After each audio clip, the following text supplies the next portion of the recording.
Hello and welcome to Magnify. I'm your host, Brooke Walker. In his most recent General Conference address, President Nelson said that as disciples of Jesus Christ, we can have access to a different kind of confidence, a confidence that doesn't come from what the world tells us about how to look or be or act, but a confidence that comes from having a relationship with the Lord. That is a gift we can tap into right now. And many of us might be wondering exactly how we can do that. And of course, each of us has our own path to finding confidence before the Lord. And today's guest has her own interpretation of what that looks like for her. Cindy Sweat is with us today. Cindy is a mother of 7, and she recently got her Master of Public Administration 20 years after going to school as an undergrad. Her story is one that has taught her that as she partners with God to help make decisions, He will give us the confidence to step into new and unexpected places. Cindy, I am so delighted to meet you through the screen, sister. Thanks for being here and joining in our Magnify chat. Thanks, Brooke. I'm so excited to be here too. I should ask you, this is a deviation of topic, but as I said, 7 kids, maybe Cindy can validate me. At what point does the laundry become unattainable, unimaginably hard? Is it 5? Because if you said 5 kids, I'd feel really validated right now. No, I would say 3. Okay. I'm working through some piles. It happens fast. I remember the piles at just 3. Okay. Well, thank you for that. That's what I needed to hear on this pile plenty morning. Cindy, I know it's been a couple years since you earned that Master of Public Administration, but I know the lessons are still rich, and I know you still probably think about that leap and that extension and that accomplishment. I am curious, when you heard President Nelson speak to this confidence, did it immediately resonate with you like, oh yes, I gained that, I felt that, I utilized that in this pursuit of my education? Yes, for sure. In fact, it was so interesting it's what I lacked in going back to school. It really was like, oh my goodness, like I didn't have the confidence that I felt like was needed to go back to school. But by the end of my journey, that was when most people said, like, what do you feel like? How do you feel like you benefited the most from it? That was the work. And the interesting thing, just in preparing for this, I went back and read some of my journal entries, and a month into my program, that was the word that I was using. I feel more confident already. So I think that's been a thread throughout my journey. A month in, you already felt that boost. Yep. And it's so lovely. I've been thrilled to hear women respond in the way that they have and continue to do toward this idea of confidence with a spiritual spin. Because truly, like as daughters of God, we know we're here in these mortal bodies, and there is a connection, right, between our mortal physical experience and our divine spirit, at least in this earthly journey. Mm-hmm. But to know that confidence does come and is rooted in a godly place, that just put steam in our sails, right? It just helped. At least for me, it's always been a pursuit. I grew up with all sisters. I have 4 daughters. Confidence is often something that I talk about and think about as a woman, wife, and mother. But to know that that's a godly pursuit was just extra energizing. Oh, so good. And also, I think to know that it isn't necessarily the same confidence that the world talks about. Yes. I'm so eager to hear your experience and also your application, because your story, Cindy, intersects so beautifully with this recent General Conference address that President Nelson shared. In his talk, he outlined 5 points of confidence we can find as we lean into the Lord. The first one he mentioned is having confidence in the Spirit. He said this: when we make and keep covenants with God, we can have confidence that is born of the Spirit. The Lord told the prophet Joseph Smith that our confidence can, quote, wax strong in the presence of God. With that comes, I think, a comfort too. So confidence in the Spirit. How did you experience that in your journey and your experience? I think for me, it was obviously I was 43 years old when I decided to go back to school. I hadn't worked a day in the last 20 years as far as for a paycheck.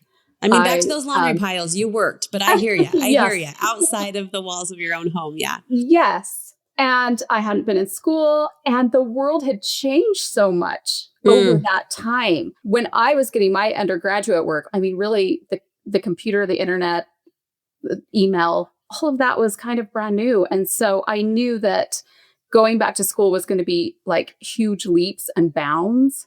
I feel like back to confidence born in the Spirit is something that comes a different way. It's not going to come through like my resume. My resume was empty. It was going to have to come through the idea that this is something that God wanted me to do, that it was aligned with both my desires and his desires, that it was aligned with the covenants that I have made and that I was trying to keep. I actually don't think it is coincidental either that I had spent probably about 6 months before I had applied to school, going to the temple weekly and participating in initiatory blessings where I was constantly reminded of how my potential, how God viewed me, the way that he had blessed me to fulfill the measure of my creation here on earth. And so I feel like that confidence comes not, like I've mentioned, not necessarily on paper. Yeah. I'm sure not on paper, but it was definitely in my heart and in my mind. I found myself thinking like when we were young, in Young Women, in seminary, or wherever it might have been for you, and you're learning how to feel the Spirit and interpret the Spirit, right? I always appreciated teachers because I was so eager to do that as a young person, to learn how to do that. And I always appreciated young women leaders or teachers who would go into detail about what that looks like for them, because we're always taught it's different for each person, right? But I remember I had a young women's leader, and she talked about that the Spirit to her is reassurance. And that word stuck with me, that the Spirit is reassuring. And as you break it down, if we want to play the Webster game, reassurance is very similar to confidence. Like the Spirit can speak to us, inspire us, prompt us, move us in reassuring and confident ways. And that's how I've gone on to experience it through my life. In fact, that's why I think of Sister Beecher's definition so often, is because that's how it's rang true and come true for me. Yeah. For sure. And I think back to that it doesn't necessarily happen in one big grand moment either.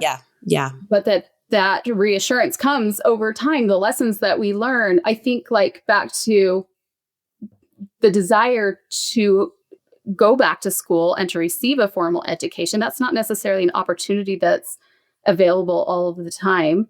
But I had built up years of, first of all, my journey is it's so intertwined with my husband's and our family, and it's been our journey, and we sacrificed many years for education.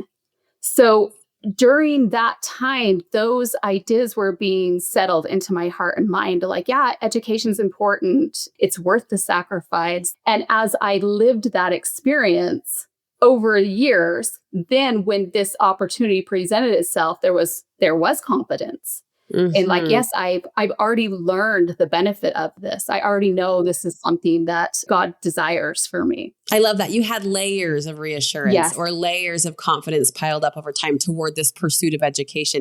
And that's always a beautiful thing to look back and see. We often talk about how God intersects, but to look back and see how God prepared, like bit by bit, piece by piece, line by line, precept by precept, as we say. But it amounted to a really strong desire in you that led to this confidence. Yes. And it wasn't something either that I would have necessarily like during all of that time, while we were sacrificing, while we were making these decisions, I wasn't thinking in the back of my head, like at one time, this is going to be for my benefit, you know, or somehow this is going to come back to be an opportunity that I have. I wasn't thinking that. I was just moving forward, and those seeds were being planted in that way. It was revelation in motion. It was God in motion along the way. Yes. You gained confidence in the Spirit through your experience. President Nelson went on to talk about confidence in how we approach God, and you felt that confidence as well. Yeah, I like this idea because what I love about what he said in his talk is approaching God right now. I think there's this idea that, you know, we know that one day we'll stand before God and be judged, and all of everything will be laid out in front of us. But I think there's something in feeling like we can approach him right now in the messiness of everything. I hadn't worked through all the details. It wasn't like I had my 10-point plan that I brought to him. It was more like, hey, this opportunity feels like it is coming in my life. My husband got a job at BYU that made it so I knew that this opportunity was available to me. I heard about the program right after I had my 7th child. And I was like, the moment I heard about the program, I was like, oh, I want to do that, but the timing's not right. So in all of the messiness, being able to come and say like, I think this is the window. I think this is the window.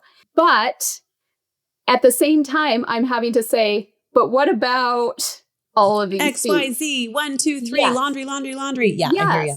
Yes. I'm in the middle of also, I still have 5 children at home. And, there's so many concerns and worries that I love this idea, though, of approaching him in the middle of that messiness. He Me knew too. my weakness better than I knew my weakness. And it's humbling. It's hard sometimes, I think, to approach God knowing that you're exposing yourself a little bit. There's this idea that we want to be better than we are. And there's something For about him. Yes. Yes. But there's something about approaching him of just like, I don't have all this figured out. I feel like this is what you want me to do. And here are all the reasons why I maybe don't feel capable doing this. And so if this is what you want me to do, I'm going to need some help.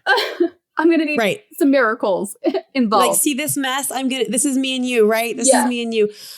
You're hitting me in a tender spot. And this could just be the state of life that, I'm in and we're in, but I find myself so often so grateful for an on-the-go God. Yeah.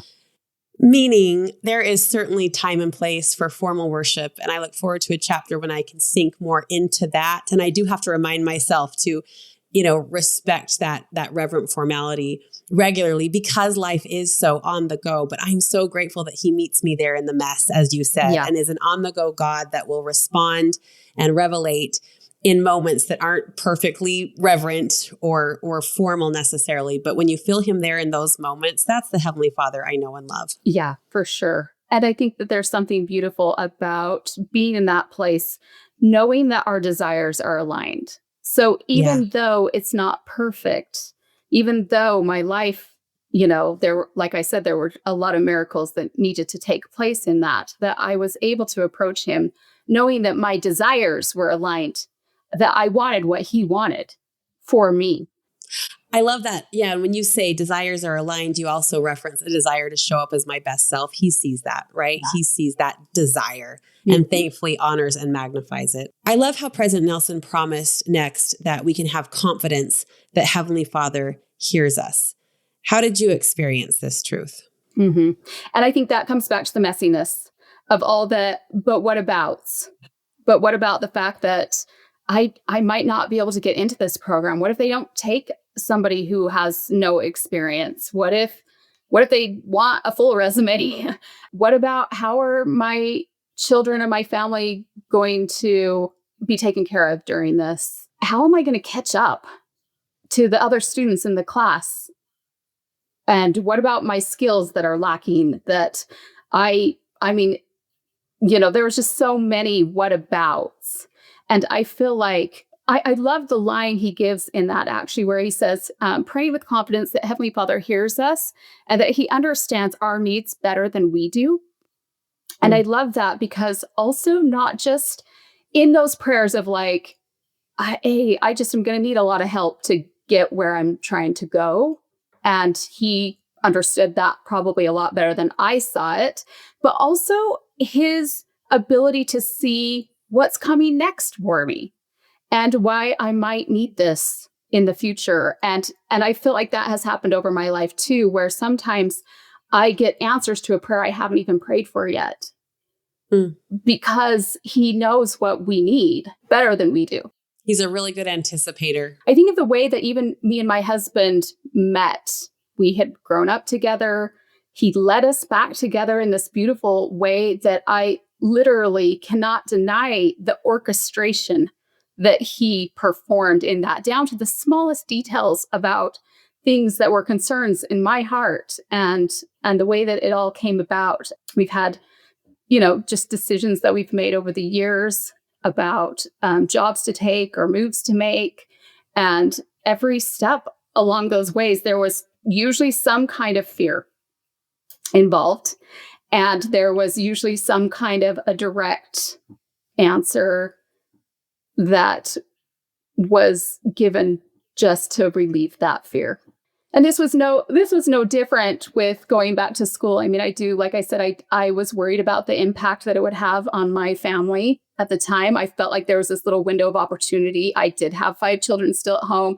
I did have some teenagers. We had been through teenagers that were, maybe a little bit more time consuming. So I was like, oh man, is this the time? Do I wait a couple of years until my son is, in kindergarten full time? I felt reassured that the timing was right. But sometimes we don't know until afterwards how all those pieces play together.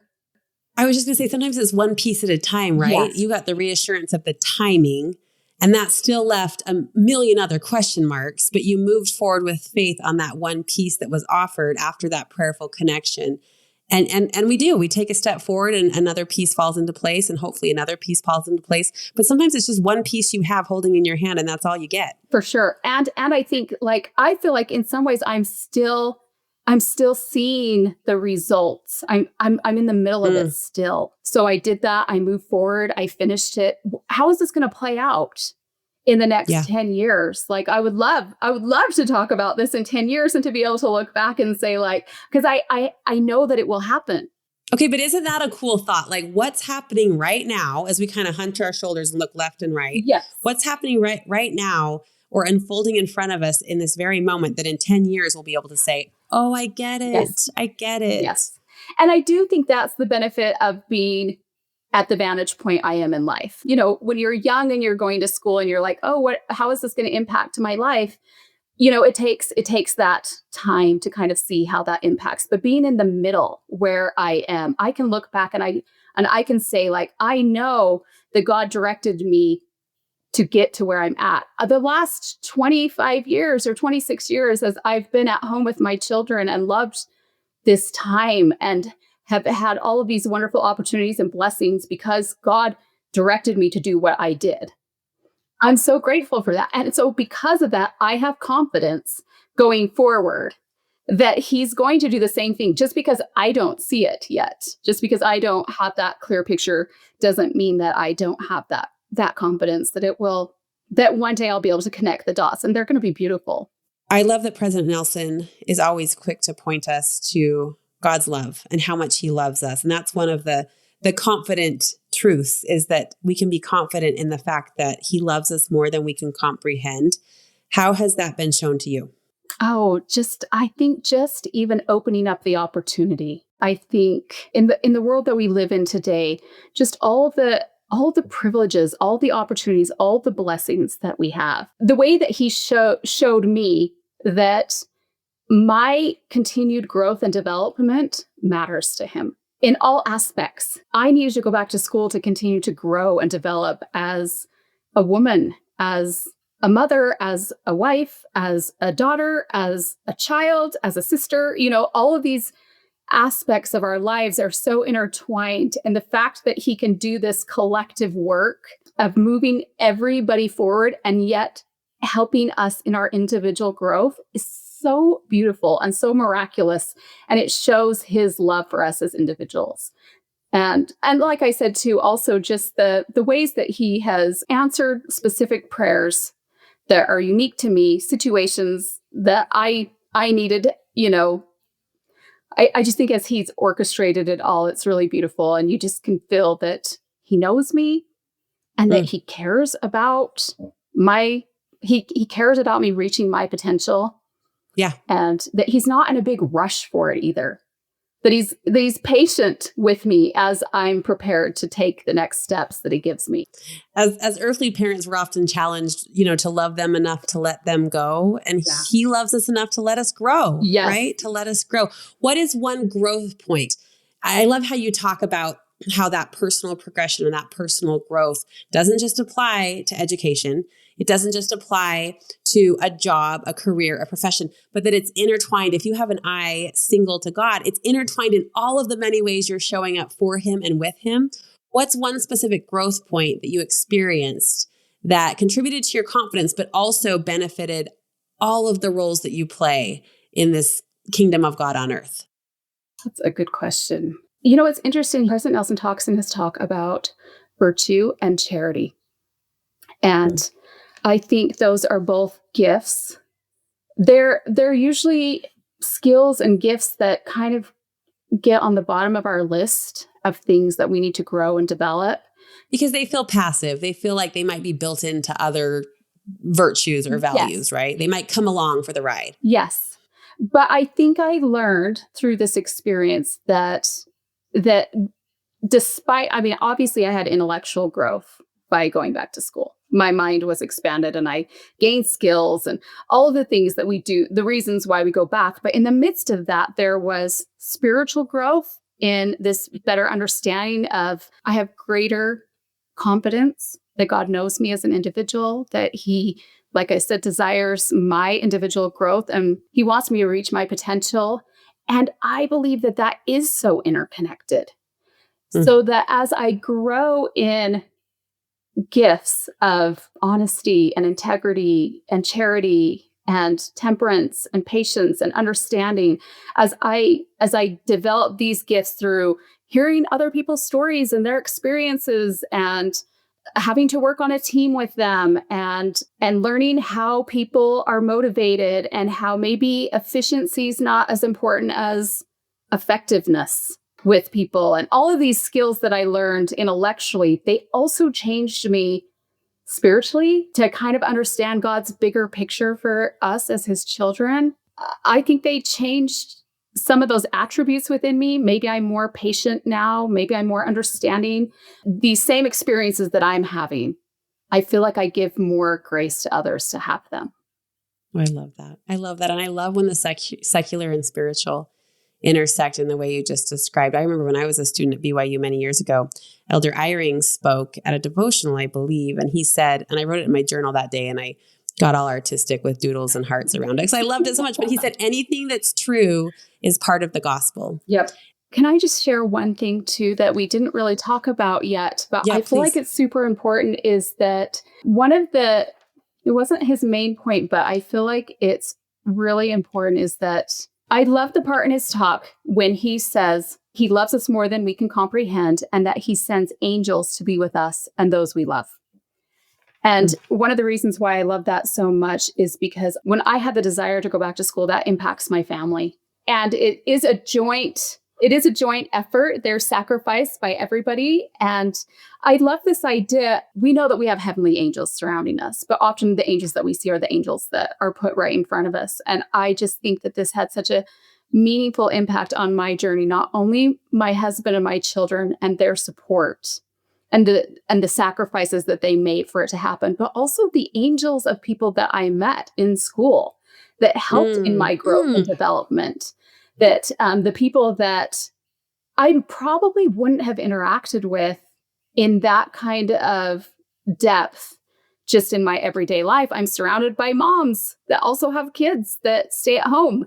And so to be able to go and interact with fellow students that were working moms or single moms or just working women that didn't have children or working men with families, it was so beneficial to learn from their experiences.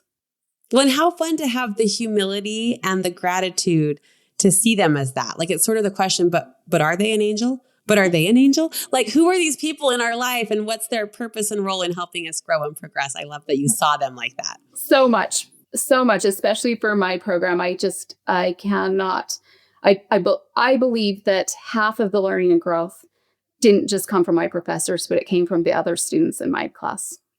Yeah. Finally, President Nelson said that we can have confidence that God wants us to reach our highest potential. I feel like you've said that, Cindy, again and again. Can I ask you a little bit about that decision-making process before we conclude today? Because ultimately it was a decision. Yeah. And with that, an act of faith that pushed you toward this experience that then amounted in all of these wonderful growth points and potential reaching opportunities we've described. But like that decision, Cindy, how have you been able to make decisions like that alongside God? Oh, that's such a great question. I think it comes back to where it started. I think it comes back to the covenants that we've made And the way that we try and live those, that as we align our lives with those, they really are the path to our potential. The covenants are the path to our potential. They are it's how we form our relationship with God, how we connect, how we communicate our love to God. It's how we learn to be more like him. It really is that pathway laid out that I truly believe in my heart that as I am more obedient to the things that I know that God desires from me, the words of the prophets, to the words in the scriptures, as I'm more try and be obedient to that, and I'm willing to sacrifice and give up some of the comforts of this life, and also be willing to put in the effort and the work, all of this. I haven't had a decision yet where God has wanted me to do something that hasn't required, that I've been a little bit like, that hasn't been like, but there's effort involved. Are we sure? Are we really sure? Yeah. And so I feel like sacrificing some of those and being willing to put in the effort, and always having it be focused on wanting to show my love to God, and also to be of better use to him and to his children, and to help and bless the lives of other people. I mean, I think if we just walk through each of these covenants, that they really do lead us to become more like him, to have the same desires he has, to want to spend our time and to do the work that he does. He's just showing us how he's found the joy he has. And I feel like as we try in our imperfections to follow that path, that I think we'll get glimpses and tastes of that along the way. And then it will just grow, that desire, and our efforts will continue to align with that, because it will become who we are. Well, there's the quote that I put doodly hearts and flowers around today on my notebook, which is, the covenants are the path to our potential. I love that so much. Cindy, thank you. Thank you for sharing your experience, and thanks for motivating us to look toward that potential, and also the confident lessons we might learn along the way. Thank you, Brooke. Thank you so much for listening to this episode of Magnify. We really hope you enjoyed it. And don't forget to be subscribed wherever you're getting your podcast to The Magnify Show, so that you can get new episodes that drop every Monday. And are you following us over on Instagram yet? If not, head to @Magnify Community, where we will continue these wonderful conversations and feel weekly and daily inspiration. Also, did you know we have a newsletter? If you're not already subscribed, head to the link in the show description, magnifythegood.com, and you can sign up now for weekly inbox inspiration. We are so grateful you are a part of our community. We hope you enjoyed this episode, and we'll see you next week.